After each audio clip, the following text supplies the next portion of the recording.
Magandang araw po muli. Ito po ang inyong kaklase, Michael Santa Juana, para sa ikalawang bahagi ng ating Batch 1979 Reunion News. At ngayon po ay nais kong muling ipakilala ang ating mga kaklase na bumisita sa ating website at nagbigay ng ilang mga na kanilang mga kwento. Ang iba naman ay nag-post ng mga larawan kung nasa na sila ngayon. Isa-isahin natin. Ang una muna siyempre ang ating Bishop, si Dino Balyao, at si Sister Grace Balyao, si Cathy Valdez, si June David, si Josie Tracy, Grace Martinez, Annie Samson, Maan Antonio Mabuti, Mila Lopez Trinidad. At Mila, maraming salamat dun sa ipinost mong picture, yung kuha natin nung tayo nasa third year sa ating talumpatian.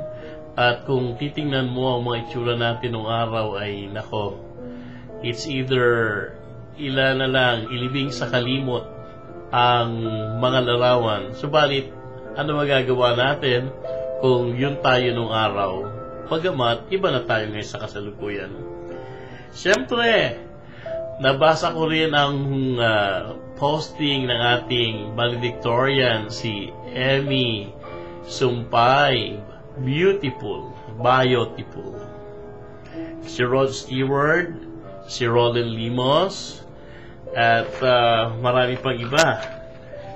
At alam niyo po mga kaklase, natutuwa po akong ikwento sa inyo dahil ngayon po ay nakausap natin ang dalawa sa mga guro ng Makati High School na masasabi nating naging halagi ng ating pag-aaral nung tayo nasa mataas sa paaralan.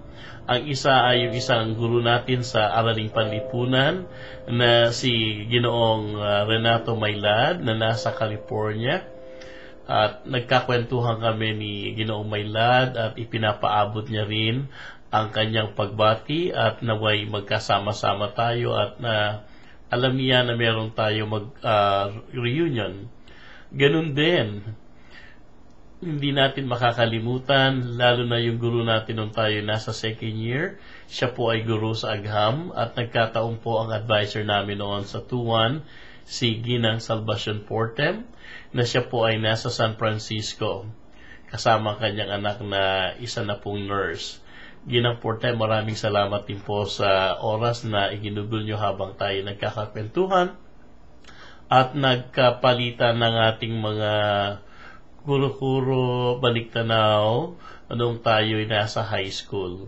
At doon pa po sa ibang mga kasamahan natin, patuloy nating makipagkaisa tayo. Tayo po ay sumulat, maglagay ng inyong mga larawan sa ating website. Ganun din po, nais kong pasalamatan ang kolumnista ng Filipino Star ngayon na si Miss Lolit Solis. Marami pong salamat sa pagbibigay ng pagkakataon na mailathala ang aming paanyaya para sa Grand Alumni Homecoming sa Filipino Star ngayon. Salamat po. So, hanggang sa muli, ito po inyong kaibigan, kaklase, Michael Santa Juana. Adios.